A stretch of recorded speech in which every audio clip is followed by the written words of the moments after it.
मैं लेकर आया हूं बहुत ही मजेदार टॉपिक जिसका नाम है विद्युत। क्लास 10th और क्लास 12th के लिए मोस्ट इंपॉर्टेंट है। इंग्लिश में इलेक्ट्रिसिटी कहते हैं। अब आप जानते हैं कि इलेक्ट्रिसिटी जो नाम पड़ा है वो इलेक्ट्रॉन से मिलकर के बना है। मतलब किसी कंडक्टर में इलेक्ट्रॉन फ्लो होगा तो हमारा इलेक्ट्रिसिटी यानी कि विद्युत है। तो आइए हम चर्चा करेंगे आज इलेक्ट्रिसिटी के बारे में, जो कि हमने विद्युत आवेश के बारे में पहले वीडियो में हमने बताया था, इलेक्ट्रिक चार्ज के बारे में पहले के वीडियो में हमने बताया था। आज हम ब्रॉड जानकारी लेंगे इलेक्ट्रिक करंट के बारे में और रेजिस्टेंस के बारे में। जितनी भी टॉपिक्स हैं क्लास 10th एंड 12th में, 12th के बेसिक और क्लास 10th के इलेक्ट्रिसिटी में जो भी टॉपिक्स हैं वो हम क्लियर तरीके से पढ़ेंगे। आइए बने रहिएगा पूरे वीडियो के साथ। हम उम्मीद करेंगे कि आप के लिए हम बेहतर से बेहतर वीडियोस का निर्माण कर सकें। चलिए देखते हैं। सबसे पहले आपका आएगा विद्युत धारा। क्या होता है विद्युत धारा? किसी कंडक्टर में, किसी चालक में अगर हम कंडक्टर में आवेश को प्रवाह करते हैं यानी कि चार्ज को प्रवाह करते हैं, तो अगर ये चार्ज जो है टाइम टू टाइम कंडक्टर में प्रवाह होने लगे तो ही हमारा इलेक्ट्रिक करंट या विद्युत धारा कहलाता है। इंग्लिश में कहते हैं the rate of flow of charge, the rate of flow of charge in a conductor is known as क्या? Electric current. समझ में आया? यानी कि मान लिया जाए कि माना t समय में, t सेकंड में Q आवेश प्रवाहित हो रहा है, मतलब Q चार्ज क्या हो रहा है? फ्लो हो रहा है। तो आ जाएगा इलेक्ट्रिक करंट I बराबर Q अपॉन T। और आप जानते हैं कि Q क्या होता है? नंबर ऑफ इलेक्ट्रॉन पर रिस्पॉन्सिबल होता है। मतलब अगर हम चार्ज की बात करें तो नंबर ऑफ इलेक्ट्रॉन जितने ही कंडक्टर में फ्लो होंगे वो चार्ज होंगे, वही क्या होगा? Electric charge. So we can say that Q बराबर क्या होता है? Ne अपॉन क्या हो जाएगा? T। तो N क्या है? N is the number of electron, E क्या है? Charge of electron. तो चार्ज ऑफ इलेक्ट्रॉन की वैल्यूएशन होती है 1.6 into 10 the power minus 19 coulomb. तो सबसे पहले N क्या है? नंबर ऑफ इलेक्ट्रॉन, E क्या है? Charge of electron. अब T क्या है? T सेकंड में कितना करंट फ्लो हो रहा है या कितना चार्ज फ्लो हो रहा है। ये हमारी बातें हो गई। अब हम बात करते हैं इसी प्रकार से आगे कि जो चार्ज को फ्लो करवाता है वो क्या होता है? Electric potential. तो यानी कि किसी भी चार्ज पार्टिकल्स को यानी कि यूनिट चार्ज को इनफाइनाइट से, किसी भी चार्ज पार्टिकल को इनफाइनाइट से एक फाइनाइट पॉइंट तक लाने में जो किया गया कार्य होता है वही इलेक्ट्रिक पोटेंशियल डिफरेंस कहलाता है या इलेक्ट्रिक पोटेंशियल कहलाता है। तो बढ़िया से सुन लीजिएगा। The work done for brought a positive test charge, the work done for brought a positive test charge infinite to finite point in electric field is known as electric potential। यानी कि किसी एकांक आवेश को अनंत से वैद्युत क्षेत्र के किसी बिंदु तक लाने में जो किया गया कार्य होता है वही क्या कहलाता है? विद्युत विभव। तो विद्युत विभव की परिभाषा, आप जितनी परिभाषाएं हम बोल रहे हैं उसको आप लिख लीजिएगा। तो आ जाएगा विद्युत विभव। मान लिया जाए कि माना Q कूलम आवेश को, Q कूलम चार्ज को लाने में जो किया गया कार्य हो जाए वो क्या है बेटा? W। तब क्या हो जाएगा? Electric potential V is equal to W upon क्या हो जाएगा? Q। V is equal to क्या हो जाएगा? W upon Q। अब यहां Q क्या है? Q क्या है? आवेश, वो भी परीक्षण आवेश, जिसे परीक्षा करके टेस्ट चार्ज है जिसे ले आया जा रहा है। कहां से? इनफाइनाइट से एक फाइनाइट पॉइंट तक। अब W क्या है? W है वर्क डन। W क्या है बेटा? Work done. W हो गया वर्क डन। और Q क्या है? चार्ज। अब यही same definition electric potential difference के लिए लगता है कि the work done for brought a positive test charge, अब इनफाइनाइट नहीं रहेगा, a finite point to another finite point in electric field is known as electric potential difference. किसी भी चार्ज पार्टिकल को किसी भी कंडक्टर के एक पॉइंट से दूसरे पॉइंट तक ले आने में जो किया गया कार्य होगा इलेक्ट्रिक पोटेंशियल डिफरेंस कहलाएगा। सेम डिफिनीशन उसे भी V से डिनोट करते हैं, तो आ जाएगा V बराबर W/Q या Q नॉट। अब यहां इनफाइनाइट से नहीं लाया जा रहा है, इनफाइनाइट से नहीं लाया जा रहा है, कोई एक पॉइंट A है और पॉइंट B तक, यहां पर VA है, पोटेंशियल यहां पर VB हो जाए तो VA minus VB is equal to DV, ठीक है ना। तो यही इलेक्ट्रिक पोटेंशियल डिफरेंस हो जाएगा। किसी भी चार्ज पार्टिकल को एक पॉइंट से दूसरे पॉइंट तक इलेक्ट्रिक फील्ड में जो लाने में किया गया कार्य होता है वही इलेक्ट्रिक पोटेंशियल डिफरेंस कहलाता है। समझ में? फिर इसके बाद आए ओम, जॉर्ज साइमन ओम, जिसका कौन थे फ्रांसीसी वैज्ञानिक। उन्होंने क्या बताया सन 1728 ईस्वी में कि 1828 ईस्वी में, लगभग सन 1828 ईस्वी में जॉर्ज साइमन ओम ने बताया, क्या बताया कि यदि किसी चालक की भौतिक अवस्था विशेषता ताप में कोई परिवर्तन ना किया जाए तो चालक में बहने वाली धारा चालक में लगाए गए विभवांतर के अनुक्रमानुपाती होता है।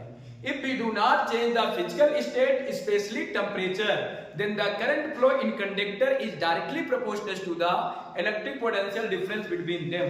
कहने का मतलब यदि किसी भी कंडक्टर के, ये कंडक्टर है और इस कंडक्टर के स्थिति को परिवर्तित ना किया जाए, स्पेशली टेम्परेचर को, तो इसमें जो बहने वाली, जो इसमें जो करंट को फ्लो कराएंगे वो डायरेक्टली प्रोपोर्शनल होगा इलेक्ट्रिक पोटेंशियल जो इसमें लगेगा, यानी कि V प्रोपोर्शनल टू क्या हो जाएगा I, और अगर हम प्रोपोर्शनल हटाएंगे तो V is equal to IR, where I क्या है करंट, V क्या है इलेक्ट्रिक पोटेंशियल डिफरेंस जो कंडक्टर में लगाया गया है, R क्या है रेजिस्टेंस, यानी कि जो प्रोपोर्शनल एक कांस्टेंट आया उसका नाम प्रतिरोध कहते हैं, इंग्लिश में कहते हैं रेजिस्टेंस। समझ में आया? क्लियर? ये बातें आपको क्लियर होनी चाहिए। ओम का नियम याद होना चाहिए, फिर से लिख लीजिए पूरी टॉपिक। यदि किसी चालक की भौतिक अवस्था विशेषता ताप में कोई परिवर्तन ना किया जाए तो चालक में बहने वाली धारा चालक में लगाए गए विभवांतर के अनुक्रमानुपाती होता है। If we do not, English में, if we do not change the physical state, especially temperature, then the current flow in conductor is directly proportional to the electric potential difference between them। सबसे पहले आप क्या करेंगे, ये आपका resistance हो गया, अब यहां से इसको पोटेंशियल देंगे, ये प्लस हो जाएगा, ये माइनस हो जाएगा, ये रेजिस्टेंस हो गया, ये V हो गया, करंट I फ्लो हो रहा है, तो आ जाएगा V proportional to I, V is equal to IR, ये हो जाएगा ओम्स लॉ। अब इसी के अकॉर्डिंग अब आप देखेंगे कि ओम्स लॉ तो पढ़ ही रहे हैं, इलेक्ट्रिक पोटेंशियल डिफरेंस भी पढ़ लिए, इलेक्ट्रिक पोटेंशियल भी पढ़ लिए, लेकिन यहां आप एक कॉन्सेप्ट छोड़ रहे हैं कि इलेक्ट्रिक पोटेंशियल डिफरेंस की यूनिट क्या होती है। आपने पढ़ा है कि V is equal to W/Q, ड्यू इसका मतलब क्या होता है जूल, और इसका यूनिट क्या होता है कूलाम, तो यूनिट हो जाएगी जूल पर कूलाम, बट इसे शॉर्टकट में कहा जाता है वोल्ट। क्या कहा जाता है? वोल्ट। इसी प्रकार से करंट की यूनिट होती है भाई I बराबर Q/T, तो इसकी यूनिट हो जाएगी कूलाम और इसकी यूनिट क्या हो जाएगी सेकेंड, तो बेटा हो जाएगी इसकी यूनिट, अगर हम शॉर्टकट में कहें तो इसकी यूनिट हो जाएगी एम्पियर। फिर रेजिस्टेंस की यूनिट की बात करें तो R बराबर V/I हो जाएगा वोल्ट पर एम्पियर, वोल्ट पर एम्पियर। अब इसे हम शॉर्टकट में कहें तो इसकी यूनिट, क्योंकि ओम ने इसका डिस्कवरी किया था इसलिए इसकी यूनिट क्या हो जाती है ओम। ये बातें आपको क्लियर होनी चाहिए। फिर अब इसके बाद बताते हैं कि कोई भी रेजिस्टेंस, अगर 3-4 रेजिस्टेंस एक साथ पैरेलल और इन सीरीज में जुड़े हों, कैसे इन सीरीज और पैरेलल सीरीज में कैसे जुड़े होंगे रेजिस्टेंस, ये बातें आपको क्लियर होनी चाहिए। तो इन सीरीज और पैरेलल सीरीज में कैसे जुड़े होंगे, मान लिया जाए कि ये आपका रेजिस्टेंस है और ये तीनों रेजिस्टेंस आपके किसमें जुड़े हुए हैं, इन सीरीज में। इन सीरीज का मतलब सर्किट अलग ना हो, सर्किट अलग ना हो। इसका रेजिस्टेंस R1 हो, इसका रेजिस्टेंस R2 हो और इसका रेजिस्टेंस R3 हो।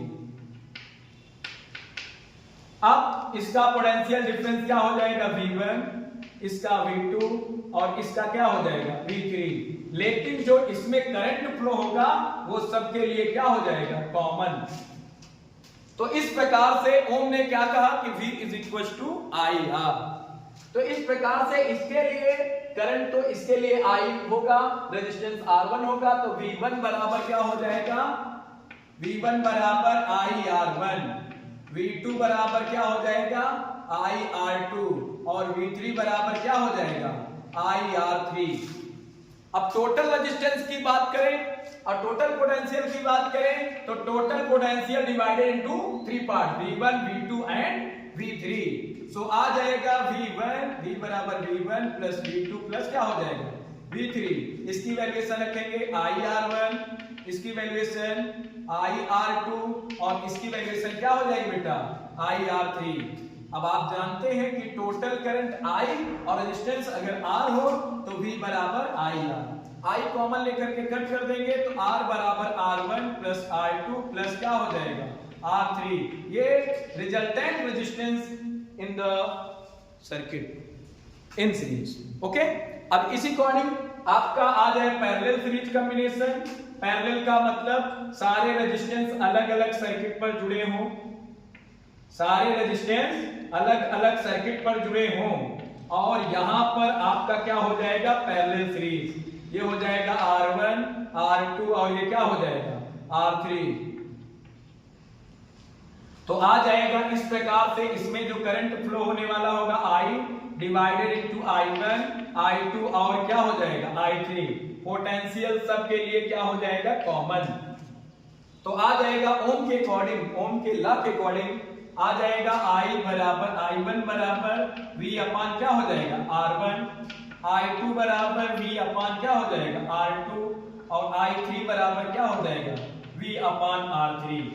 अब total current divided into 3 parts. So I बराबर I1 प्लस I2 प्लस क्या हो जाएगा, I3। Hello dear students, I1 बराबर क्या हो जाएगा, V अपान R1, I2 बराबर V अपान R2 और I3 बराबर V अपान R3 और I बराबर V अपान R। ये भैया V कॉमन लेकर के कट कर देंगे, 1 अपान R बराबर 1 अपान R1 प्लस 1 अपान R2 प्लस 1 अपान क्या हो जाएगा, R3।